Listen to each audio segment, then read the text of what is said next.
How to Landlord, Part Infinity.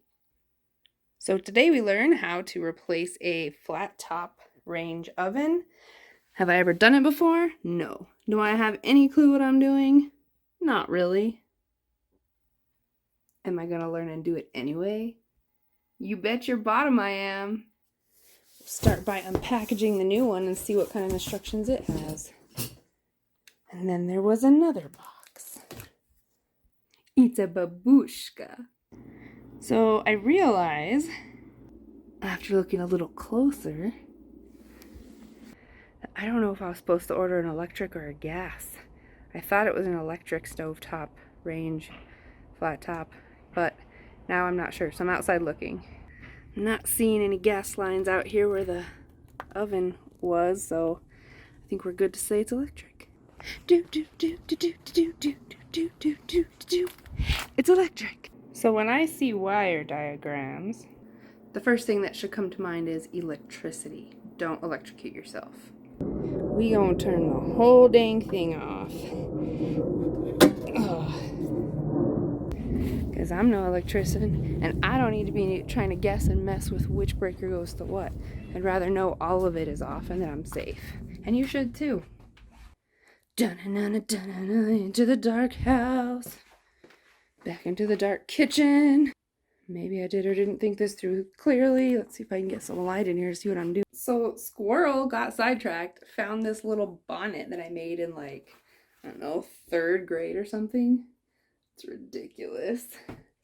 Also found I turn the camera.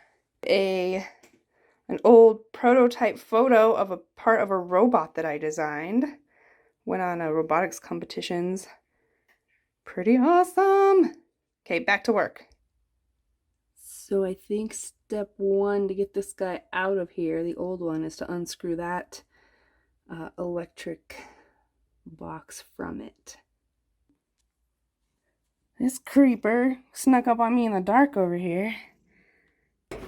Lefty Lucy, Lefty Lucy. Don't touch a spider. Don't touch a spider. Glistening. I see some wires though. Alright, then we gotta cut all this old foam loose. I might need both hands so I don't mess anything else up.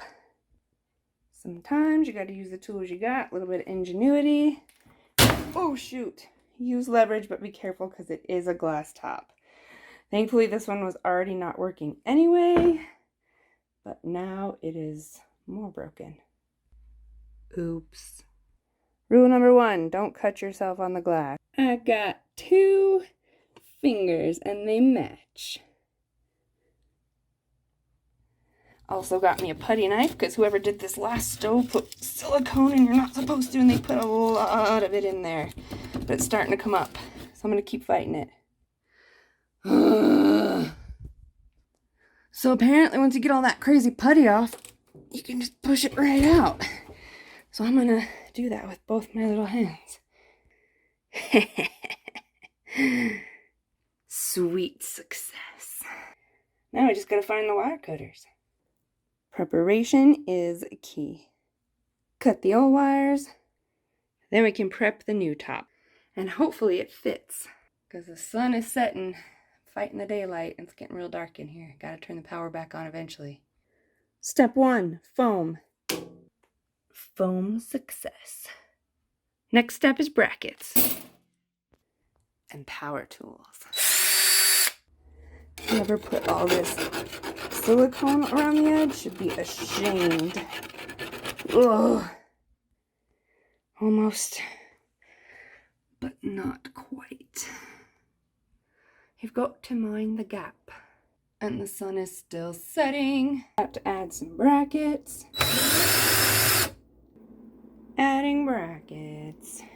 Just like this one. Success. Success.